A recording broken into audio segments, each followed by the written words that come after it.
I keep getting reminded to go back to the business requirements as opposed to going direct into design, which I have a tendency to talk about. But I also very much look at the patterns of what happened in the Bitcoin ecosystem and all the application, what happened in Ethereum, what's happening now as very relevant issues in Ethereum space, what do they have planned for Metropolis and why, what's driving those requirements. So we talked a bit about those, and I'll reference some of those things as we go. Meta, with input from others earlier in preparation for this meeting, put together several documents that are now out as Google Docs, and we'll get the links out to you. These requirements will evolve some, but there were, I think what we ended up with is 4 or 5 documents. There were basic ledger transactions, wallet contracts, receipt confirmation, and multi-sig wallet contract. Obviously, there's lots more than this. And I'm not going to go through these actually point by point, line by line. I understand there's a lot of interest in talking Casper as well during this breakout session, and want to allow lots of time for that as well. But I just want to touch on a couple of points as I scroll through these. So the basic ledger transactions are, paying for activity with a cryptographic, signature. So this talks about wallet addresses, essentially the public address for a key pair. And then some earlier implementation notes treating ledger as a channel and ledger maintenance. I'm going to skip through some of this because the more interesting discussion was actually on wallet contracts and on multi-sig.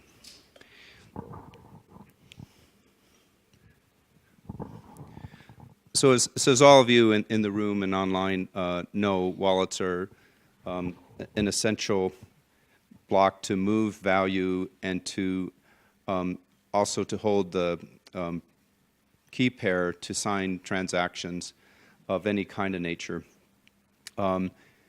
So the notion of key management is actually on the application side for the simple wallets anyway. And sort of keeping the private key as close to you and away from the blockchain is critical. One of the things we talked about is the importance from a user adoption perspective is to allow the reuse of an Ethereum key pair on RChain, because that will greatly accelerate user adoption. So in that context and others, we know that there's going to be a need for multiple signature algorithms. So using Ethereum digital signature curve, as well as others over time that are perhaps stronger, right? Is that just because it's a pain to manage each key, so managing 2 is more of a pain than managing 1? Why would you want to share between Ethereum it's for customer adoption and onboarding. So, as hard as building the platform is, getting customers on it, getting lots of adoption is really important. So if users can leverage the key pairs that they've already set up on their Ethereum wallets, right? And it's not just the creation is actually pretty easy, but it's the backup of them. It's the redundancy around making sure it's backed up in all that place, and so we want to make that onboarding as easy as possible. So, for example, in a wallet application, you might say just import the JSON file that I've been using, or on let's say a ledger device, download an RChain application so you can use the same ledger signing logic in there, that kind of thing. Please. I'm just worried about the complications of trying to prevent replay attacks. If we try to, I don't know, there's all kinds of, even user-based issues, like if you are able to trick someone into signing a valid Ethereum transaction, even though you're talking about Rolang or something. I don't know. I haven't actually thought of a specific attack. No, but I'm just saying that's an interesting. This could be an issue. that's an interesting use case. I suppose they have it now with different forks of Ethereum or different forks of Bitcoin, potentially. That's a really really good idea. And one of the ways that several of us talked about is presenting the address with a different encoding, perhaps with an RChain prefix, so that when you're looking at an address, it's clear that this is in the context of RChain. But it could be the same, basic DNA, the same private key that generated that address, for example. Now, it's a really good point. Navneet? So, address is defined, so how would I know that with namespace I'm connected to? Is there a way to know? I don't know. We didn't talk about that during our session. It's a good question. Anyone want to take that question? So what was the question? Please articulate a little bit further.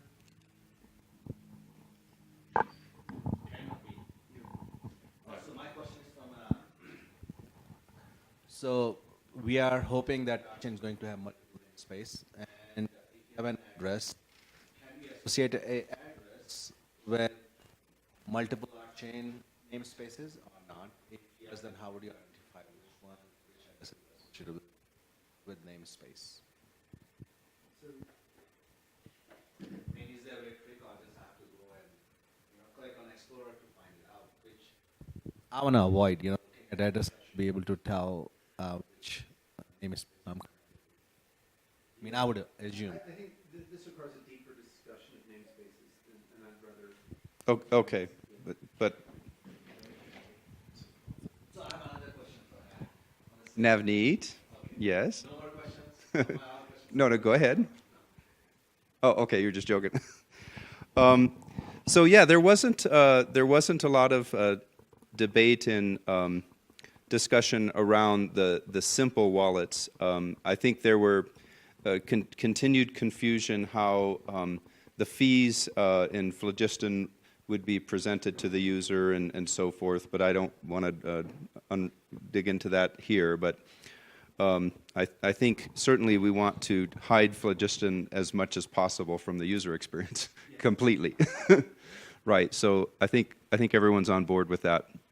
Maybe not the node operator that is, costing it out, but from a basic user experience. Navneet? So another question, looking at the screen, I think you guys are recommending to have Ethereum address copied somehow in RChain, right? To be able to reuse, yeah, the Ethereum keeper. Using it, there are two different blockchains, and the cost of creating it is So I thought I addressed that, which is basically run. No, so my point is that creating a wallet, the cost of creating a wallet is negligible because you have an app, Right. simply creating a wallet, in a new address. Yeah, I thought I'd address this. And so first of all, that the Ethereum key pair shouldn't be the only one. We should be supporting a number of elliptic curve key pairs. In concept, that's just a parameter on the transaction, how it was signed, and then the node or the node plus the names. I'm sorry, the wallet system contract and possibly dependent on node space would say or declare, I accept these elliptic curve signing options, something like that.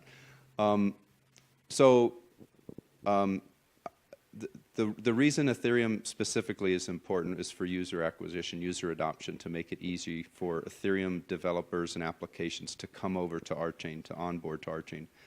There's no reason we can't also support Bitcoin elliptic curve, our own elliptic curve and addressing scheme, and we talked when it got into the next one about other digital signatures such as YubiKeys, whatever they use internal to YubiKey as a signing algorithm, because it's very ubiquitous, easy to get a hold of, friendlier for the consumer for simple signing scenarios. Yes, Eitan. Do we want to support hierarchical deterministic wallets? We talked about that, and I would say that that's not a bare minimum requirement for the platform for V1, but I think the answer is yes, but that goes up into the application space most likely, and not in the platform side of things. It certainly constrains the kinds of curves you can use for your cryptography. Okay. I'll take that as a given. Certainly for Ethereum or Bitcoin it works, but maybe other cryptography approaches doesn't work for HD. What curve does Ethereum use? I think it uses the same curve as Bitcoin. Maybe with different parameters. I don't know if they're the same or different parameters. Same exact curve. So HD, SCCP HD 256K1. approach works for both of those, but Yes. you may be correct that HD doesn't work for all possible patterns. But for Yes. those of you that may not know about hierarchical deterministic wallets or deterministic wallets more generally speaking, it's where you have one master seed phrase, or you can think of it as one private key, plus some parameters can generate a whole set of private public key pairs. And so this became popular in Bitcoin wallets, and many of them support that as a way to help anonymize transactions and reduce the taint between one transaction and the next. Doesn't eliminate them like some people think, but it makes it harder to figure out who's spending what. There are also valid business use cases for using a different address for every transaction, perhaps like in the use of accounting, if you want to have different cost basis that you need to track for one transaction versus the next and so forth. But I don't view this as a platform requirement, HD, at all. Let's see, what else did we talk about in wallets? Oh, I just went through this whole thing, didn't I? Yeah. So then we talked a lot about multi-signature wallets, and we talked not just about those, but also about what we were calling ERC20 contracts. So first of all, ERC20 in the Ethereum sense is an interface specification, and there's multiple realizations of contracts that are conformant to ERC20. And so when we think about that on RChain, we also need to use the same kind of terminology, and we talked a bit about, well, what will we call that? So it's a user token interface and a user token canonical implementation or something like that will ship with the RChain Mercury release. So I'm not sure where that exactly is going to land on terminology, but we need to get a bit more specific about those differences. Also, and this when we talk about multi-signature, so a lot of these things are all up in the user space. They're above the consensus layer. They could be all the way up into the application space and not ship with the platform. But if we look at what happened in Bitcoin and what happened in Ethereum, these kinds of wallet contracts, or what we would call wallet contracts, are so critical to the ecosystem, and not just that they can be built, but they are relatively standardized. That's kind of all of the token sales that happened on Ethereum. They really accelerated once the ERC20 was implemented and defined. And before that happened on Bitcoin with what was Mastercoin, and then OmniLayer was the rebranding of that, predating all this, the ICO craze around ERC20. And then one of the things that most of the wallets in Ethereum, even to date, don't support correctly is multi-signature transaction. And a multi-signature transaction is where N of M parties are required to co-sign a transaction, in essence, before the transaction is completed and finishes running the logic of that contract. So there, for example, if you use the Mist wallet by default, create a multi-sig contract from there, its implementation allows you to specify a spending limit such that only one signatory is required under a certain amount of Ether. Well, it turns out you can also use that for ERC20 tokens, but that limit is ignored, right? So that doesn't really implement the intent of multisig in the case of ERC20 tokens. And then there's another wallet called Gnosis wallet, and the cooperative is using that, the holdings company is using that for that correctly handles multi-sig for ERC20 tokens. And so I'm a strong advocate that we ship with that out of the box as a standard reference of the multi-sig contract that comes out of the co-op in the package. And that will greatly accelerate its adoption and use in various ways.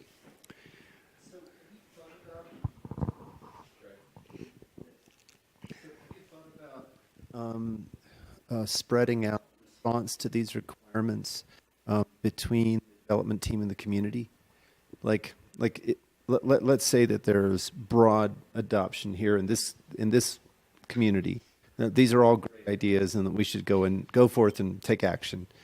Now, I think one way that we could do this is we hire a bunch more developers, and they're a team that's devoted to just making sure that these sample applications ship with the platform. That's one approach.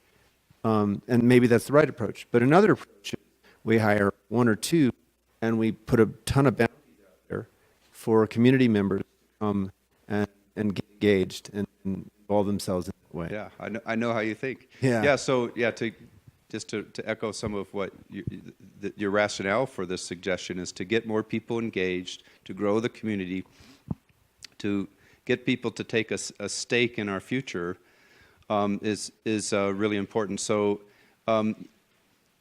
maybe in a slightly different approach, but yes, we want to get wallet providers and their requirements into the platform, into these standard canonical contracts and interfaces. Yeah, and so like, for example, one area that I'm not all that familiar with is the Omni layer and how they treat tokens. So in addition to what's on ERC20, if we looked at the Omni platform, what it provided, it would have a few more, interfaces and bells and whistles around it that might be good. So the short answer is, yeah, we should get, especially the wallet providers, because they're hearing lots of requirements over the years, and we should engage them. Yeah, so that leads to the second part of my question. The second part of my question is, what's the minimum amount of implementation that you would feel you would need in order to then go to some of the major providers like Coinbase or, I don't know, take your pick, and say, this is coming. Do you want to get on board? So I think the minimum actually would even exclude an ERC20 contract from the platform, but we need to be able to demonstrate how we would do it. So that could be done, within Holdings or LivelyGig or others to build and maintain that. But because as long as they know that the ability is there and they can see examples of the contract, the platform team wouldn't even necessarily need to build it. So if there's a schedule pressure, right, to get Mercury out, it's more important to get the rest of the platform done. Then if there's time, yeah, build all these things that I'm talking about. No, but my question is really not that. To engage those, what do we need to demonstrate as progress? Right. In other words, what do you think is going to be necessary to have profitable conversations with these partners so that they go, oh, yeah, got to do that. I really want to be a partner. Yeah, I think it's really mostly around demonstration of nodes, tens of nodes running performant transactions with Casper proof of stake, and a spec for Rolang of how it works and some examples, and then they will see enough to get excited, very excited. So you don't think that we need this multi-sig, for example, to go to Coinbase? No, we just approach them to say with confidence we can do it. You can do it. I mean, right? It's more important to get the platform progress in place. So again, it would great. So let me just kind of describe requirements. You probably know this already, but every product is going to get tons and tons of requirements, business requirements coming at it. Most of them valid. However, they're not necessarily prioritized and need to match a particular release, right? So I think that's just to be careful in our conversation. All these things I'm mentioning, I'd think of as requirements, and then it's a second question are they requirements for Mercury? And that depends on, can we fit it in Mercury? Is it more important than this other requirement and so forth? And so that's more of a triage and prioritization question. So my dream for Mercury, and with these wallet contracts, that we have really clearly defined interfaces and a canonical implementation of not just the simple wallet, not just this ERC20 token, but that we have at that user level an ERC token contract that also handles multi-sig, that's aware of the spending limits of the token. And so then that would really enable a great user experience at the application side. We also talked about one other thing I wanted to highlight, which was, we debated a bit about terminology of a canonical user wallet contract. And we sort of also talked about, well, isn't that a protocol token, or isn't that an application token, or isn't that a security token? Whoa. So what we thought that may be very good for RChain and its adoption is to sort of get ahead and anticipate these questions.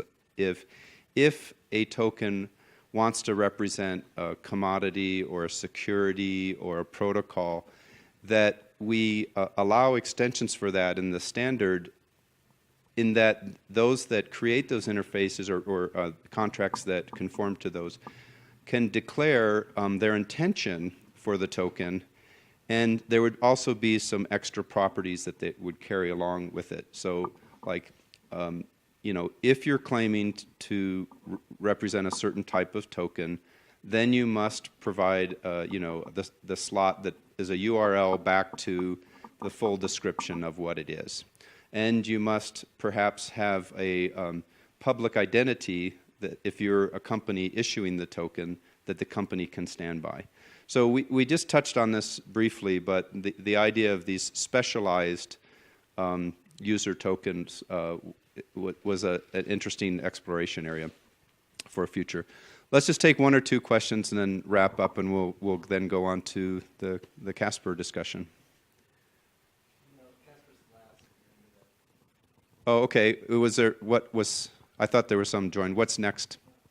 It would be Casper, Greg, because Rolling Loud isn't going to have a demo yet. We do have some stuff to talk about. We have a lot of stuff to talk about. Okay. And then that leads into Casper. Okay, so rolling. So any more comments, questions about business requirements or the things I've talked about? So yeah, a lot more ahead, a lot more clarification ahead, but hopefully this is enough to certainly motivate and clarify some of the early work. Hey, are you going to send those slides around? Yeah, Meta, they're in Google Docs, and Meta's going to send the pointers. Oh, okay, are we going on to the rolling session? Your answer to Greg's question was kind of encouraging. That will talk to other wallet providers as for requirements, that one? No, that basically to get somebody like Coinbase on board, we basically have to execute the plan we're on and not. Exactly. No, yeah, just as some context, I put together the original work breakdown structure and sequence, and collaborated with Meta and Greg and others. So, yeah. No accident. No accident that we're focusing on the things we're focusing on.